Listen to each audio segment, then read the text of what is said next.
1st of January 2026, new year, new me and all that sort of stuff. First ride out of the year, and it's chilly, so I'm going to wrap up warm. Last cup of coffee before I go, and I don't know quite how long I'm going to be out, maybe 2 hours, certainly 2 hours at the most, I would think. Got other things to do today.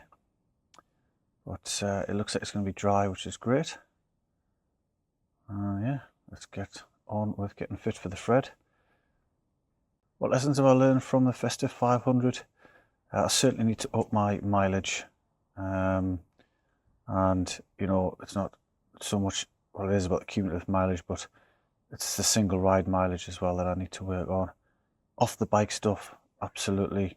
The the core strength, the flexibility, the sort of robustness that needs to improve just to enable me to be a better person on the bike.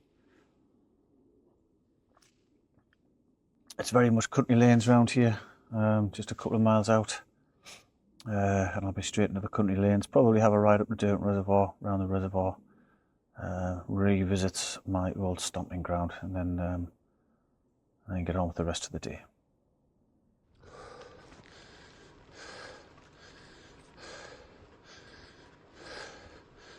You can see why people do devote a lot of time to indoor training in the winter, because it's cold today, and I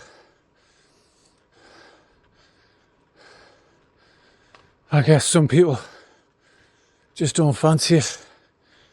Generally speaking, for me, as long as it's dry, I'm going to try and get out there, because there's so many times when it's wet and you can't get out. So if it's dry and I can get out, I'm going to be out. So before I came out, I was messing around with the screen or screens on the Garmin. I got the 1050 so I could have more real estate, more screens, more data. Quite data driven, just interests me.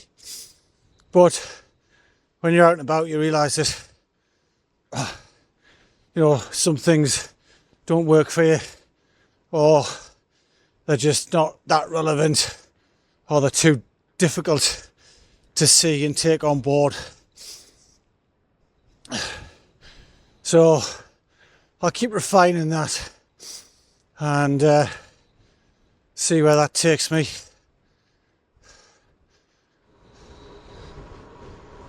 Plenty of people out today, as you would expect. Whether it be New Year's Day, getting a bit fresh air in. Most people are off work.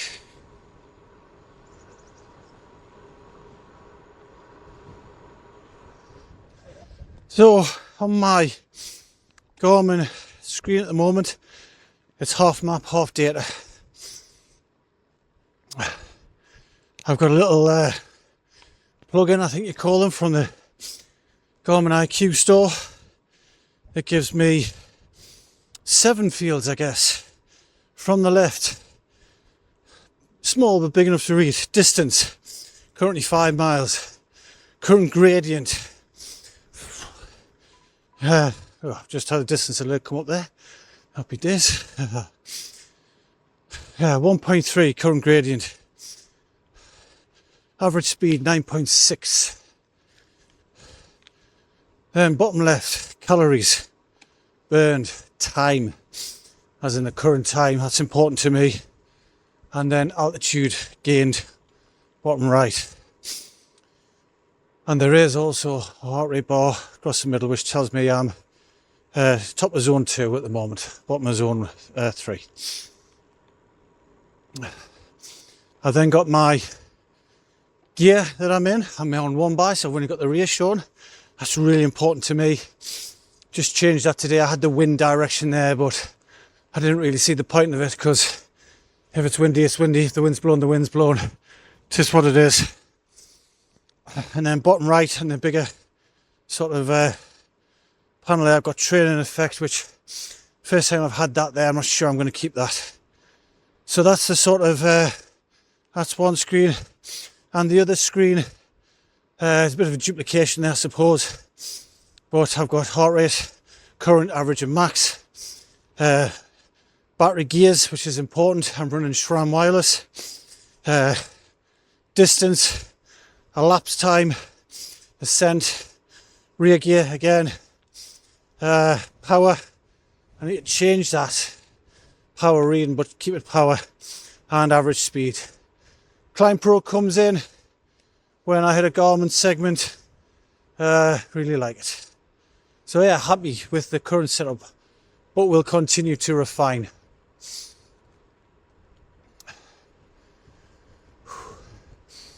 Well, I got the head or the camera on top of the helmet, which, you know, does add not discomfort, but you know, it definitely adds to the ride in a physical sense.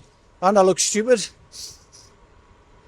Well, my intention is to ride in some really nice places and just share those really nice views with everyone, because if I'm not enjoying this sort of cycling training journey, then what's the point? I kind of will do some indoor training. I'll continue to do some indoor training because it's necessary. It's necessary to fit in the training that I have to do around the time that I have and the weather that we're subject to. But if I can get out, I'm going to be out. Thank you. And if I can show everyone the lovely countryside around here, then I'm going to do so. A bit grim today, albeit. But yeah. So I love where I live in Hampsley. I love the roads around there and the routes. But it is nice to get out in some different places. And my mum lives in Shotley Bridge. So the last couple of days I've ridden out from Shotley Bridge on roads that I know well and are equally as nice as Hampsley. It's a bit more back lane type scenario, or certainly the routes that I choose to do are a bit more back laney than is available in Hampsley. But it's really nice all the same. Both locations absolutely spoilt.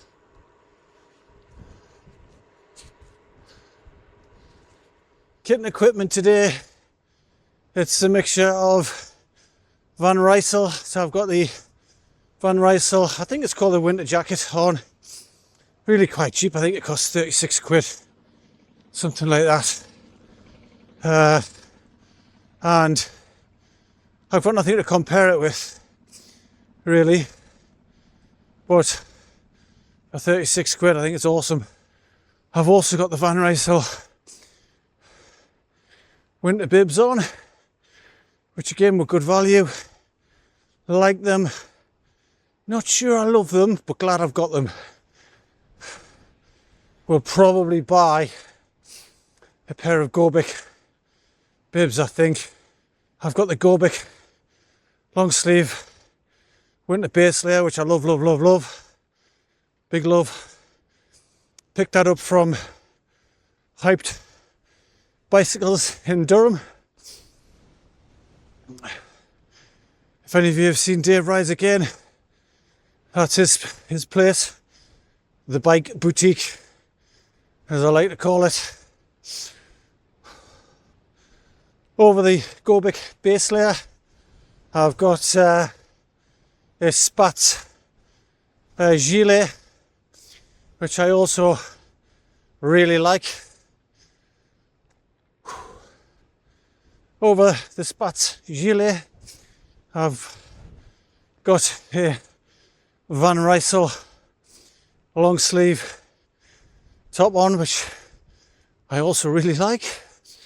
I've got the Spatz wellies, as I call them, which I also like. So clothing wise, I'm pretty happy with what I'm wearing. But as I lose weight and I require some new clothing, I'm definitely going to give the Gobic brand a try. Just looking down at the cockpit there, I've got the Insta360 aero bar out front mount. That's what I am calling it, and that allows me to mount everything in line.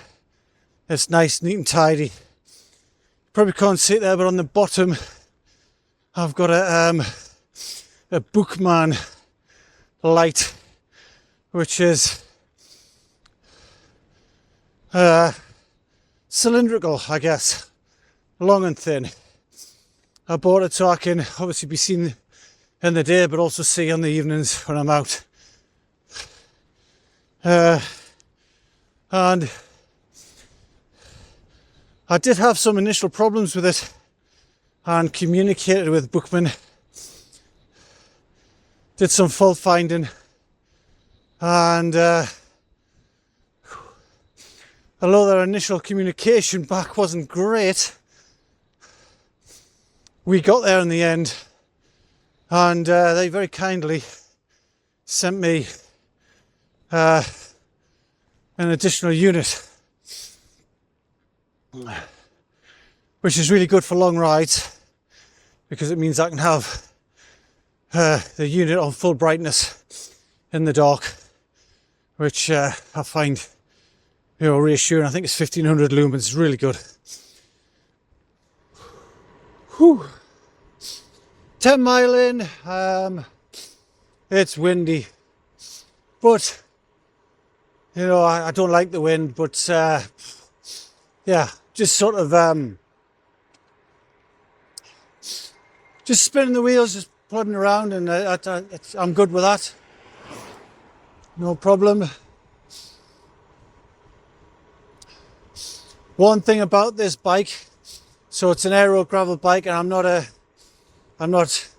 an expert on aero this and what have you, but there are times it really catches the wind when I'm on a ride like this. It's you gotta be super careful not to go too close to the edge, and certainly not take your hands off the bars, because it really can catch it. Which has me thinking, what would the next bike look like? Not gonna lie, getting battered by the wind, and it's chilly. Although I'm not cold. It's just a chilly day. But we're wrapped up, so it's all good. What else am I using on the bike? Right, I've got 2 tail fin top tube bags, 1 fore, 1 aft. Love them. I like things to match, so I couldn't have mix and match bags. I got these through research.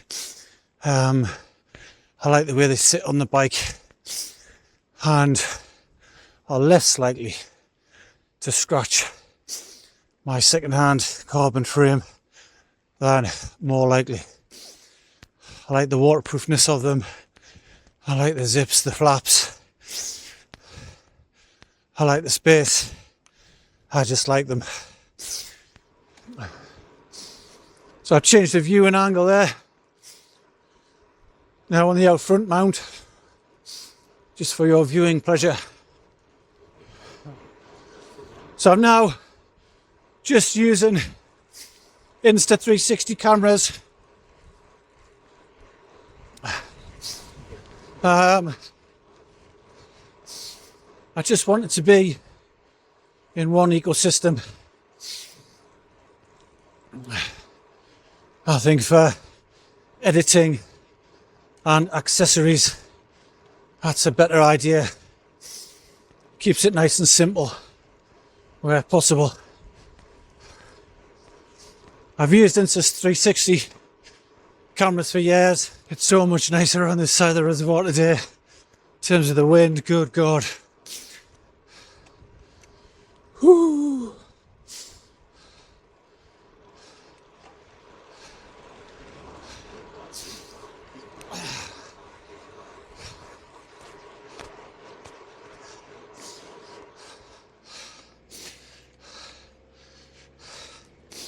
Horrible little hill this. Comes right towards the end of the Durban side weekly TT. Horrid. It's at points like this in the ride where I'm so pleased that I come out. It's been a battle, this ride, because you know, the cold's one thing. So, you know, get dressed properly and you'll be all right. The wind has been pretty ferocious there, and I had to battle through that. But it's at points like this in the ride where feeling quite good. 19.5 miles in, over 2,000 foot of ascent, and yeah, there's probably like 2.5, 3 miles to go, and feeling good, feeling like, you know, feeling like I want to be here, and feeling like I'm making progress.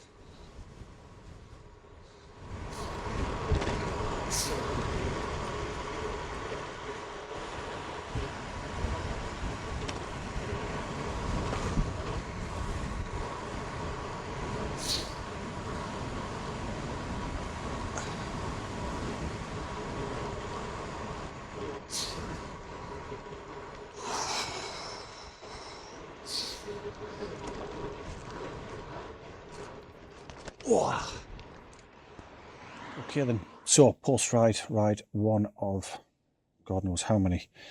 23.16 miles, elevation gain 2,405 feet. Happy with that, really happy. Moving time 1 hour 49, average speed 12.7, really windy. God, windy, so I'm happy with that. Average power 197, calories 1,474. Super pleased with that. Enjoyed the ride despite the sort of despite the cheeky wind. You know, just got to be dealt with though. Was I warm? I was warm enough. You know, I dressed appropriately. I kept moving. So yeah, and you know, I guess the wind shows it's saying here on Strava, average speed slower than your 30-day norm. 2,405 feet suggests a more challenging route compared to your recent flat rides. All right, I'm super pleased with that. Morale is high. I actually feel quite fit. Oh, you know, realistically anyway, within reason, I should say. Yeah, there we have the beautiful Ridley Canso Fast, all buffed up and ready to go again tomorrow, all being well with the weather. Yeah, all right then, happy days.